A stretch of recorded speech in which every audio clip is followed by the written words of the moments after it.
ஆண்டவரும் இரட்சகருமாகிய இயேசு கிறிஸ்துவின் தூய நாமம் மகிமைப்படுவதாக. மார்க் எழுதின சுவிசேஷம் 7ஆம் அதிகாரத்தில் 24ஆம் வசனம் முதல் 30ஆம் வசனம் வரையிலான வேத பகுதியை நாம் இப்பொழுது தியானிக்கலாம். பின்பு அவர் எழுந்து அவ்விடம் விட்டு புறப்பட்டு தீரு சீதோன் பட்டணங்களின் எல்லைகளில் போய் ஒரு வீட்டுக்குள் பிரவேசித்து ஒருவரும் அதை அறியாதிருக்க விரும்பியும் அவர் மறைவாயிருக்க கூடாமற் போயிற்று. அசுத்த ஆவி பிடித்திருந்த ஒரு சிறு பெண்ணின் தாயாகிய ஒரு ஸ்திரீ அவரை குறித்து கேள்விப்பட்டு வந்து அவர் பாதத்தில் விழுந்தாள். அந்த ஸ்திரீ சீரோபேனிக்கியா தேசத்தாலாகிய கிரேக்க ஸ்திரீயாயிருந்தாள். அவள் தன் மகளை பிடித்திருந்த பிசாசை துரத்திவிட வேண்டும் என்று அவரை வேண்டிக் கொண்டாள்.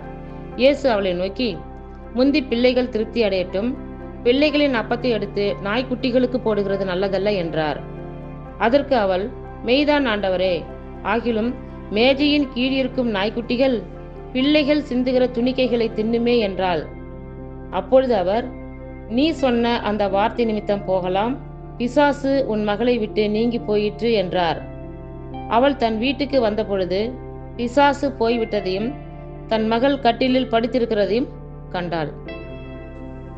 இந்த வேத பகுதி நமக்கு எதை வெளிப்படுத்துகிறது என்றால், ஆண்டவர் மீது நாம் வைக்க வேண்டிய நம்பிக்கை, அதாவது முழுமையான விசுவாசம். ஒரு கானானிய பெண், அவளுக்கு ஒரு சிறு பெண் குழந்தை இருக்கிறாள். அந்த சிறு பெண்ணுக்கு பேய் பிடித்து விட்டது. தன் மகளை எப்படியாவது குணமாக்க வேண்டும் அப்படின்னு அந்த பொண்ணு நினைக்கிறா. அப்பொழுது அந்த பெண் ஆண்டவராகிய இயேசு கிறிஸ்துவை குறித்து கேள்விப்படுகிறாள். சரி, அவரிடத்தில் போய் அவருடைய காலில் விழுந்து வணங்கி வேண்டிக் கொண்டாமானால் தன் மகள் நிச்சயம் பிழைப்பாள் அப்படின்னு நம்புகிறாள். எனவே அந்த கானானிய பெண் ஆண்டவரை தேடி அவரிடத்தில் வந்து காலில் விழுந்து வணங்கி, ஐயா, என் மகளை காப்பாற்றுங்க அப்படின்னு வேண்டுகிறாள். அப்போது இயேசு, அந்த பெண் புறஜாதியை சேர்ந்தவர்களாய் இருக்கிறாளே அப்படின்னு நினைச்சு, நல்ல உணவை பிள்ளைகளுக்குத்தான் முதல்ல கொடுப்பாங்க, நாய்க்குட்டிகளுக்கு போட மாட்டாங்க அப்படின்னு சொல்றாரு.